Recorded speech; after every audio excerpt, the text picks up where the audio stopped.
Sognottace, pure nessuno io come Gacono, Occhedegno, Yaguai. Andiamo, so happy to pray one, Signor Guayanego.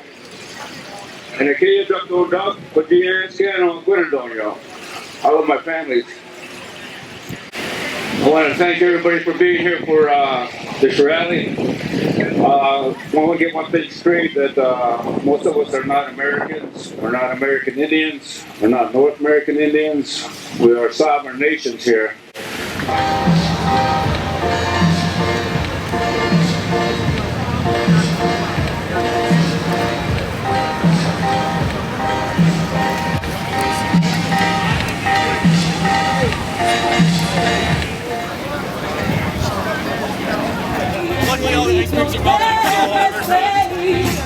Get up right now. Get out of your way. Yeah. The world is calling you. I say, leave your presence. Let us say, come on and get up right now. So why are we gathered here today? That there are laws to protect our planet. We must ensure that there is a cultural shift to protect our planet, not just around the world, but beginning in our own backyards, beginning in Buffalo, beginning in Lackawanna, beginning in Niagara Falls and Lancaster and Orchard Park and Hamburg. We must govern the earth. Today, we stand together so that our garden land does not become a wasteland. Rise up for justice, rise up for... God bless you. Okay, thank you. Well, when you think of Niagara Falls, what do you think of? What's the first image that pops into your mind? That's not a trick question, right? The beautiful, the God-given gift of Niagara Falls, right?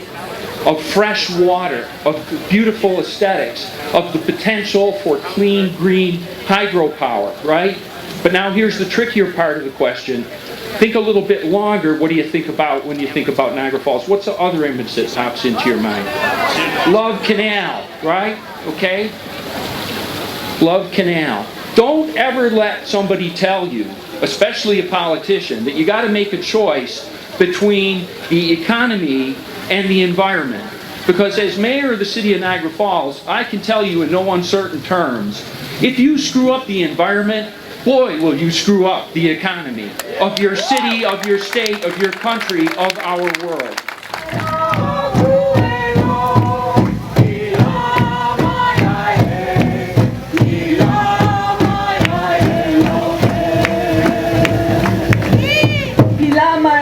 Means thank you. And that's the first thing that we do. We've done this for thousands of years. Our people were put here by God. They didn't put Europeans here, they didn't put black people here. They put indigenous people in the North and in the Americas, and we've been here and we've been practicing these sacred ways for thousands of years. That song is a thank you song because that's the first thing that we have to do to remember everything in our environment, everybody, everything. We went to the UN in 1977 because the environment, the animals, the birds, the water, the air did not have a voice in the United Nations. So the indigenous peoples rose up and went to the United Nations, and since then in 2007, the United Nations has adopted the Declaration on the Rights of Indigenous People, which is collective rights that acknowledges our first impact of any kind of environmental change because we live closest to the earth. Yeah. The federal government has a policy of national sacrifice areas, and this comes out of a long history of domination that started with the 15th century papal bulls and turns into the doctrine of discovery that is still U.S. law, that is still used to disenfranchise us from our traditional homelands, what is left of them. So we are here today. I have some DVDs about the doctrine of discovery.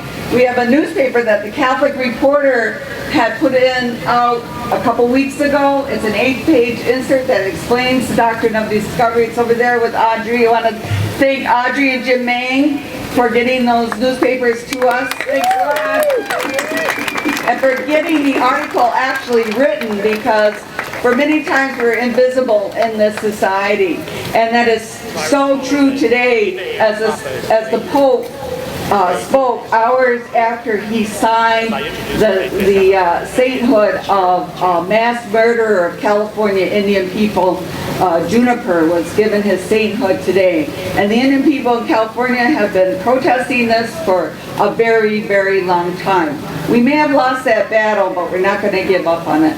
So I'd invite you to join us, Indigenous people. We are the first and second world, and this is a quote from Winona LaDuke in the Honor of the Earth program in Minnesota. We, the first and second world, are dependent upon the underdevelopment of the third world, low wages, all our labor unions, and on the undevelopment of the fourth world meaning the indigenous peoples.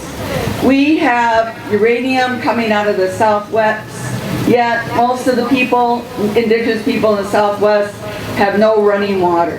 They have no development. On my reservation we have a nuclear plant, and we've been calling for a full cleanup of West Valley. So that plant lets the waters, the irradiated waters, into the streams that go into the Cattaraugus Creek, runs through our reservation, goes into Lake Erie, and into the water intake for Buffalo, New York.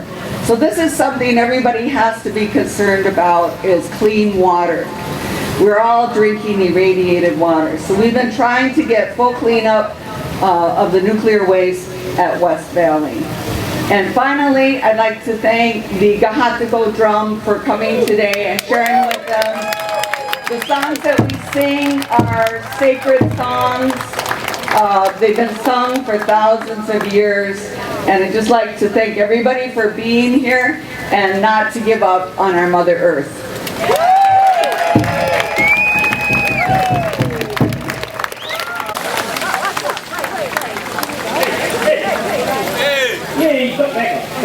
So in the interest of equal time, my name is Harold Gottlieb from the Buffalo Billionaires, and I'm here because you people need to know the truth, and you ain't gonna get it from these tree huggers and eco-nazis. Get him out! Flavor in the house, let's get him out of here!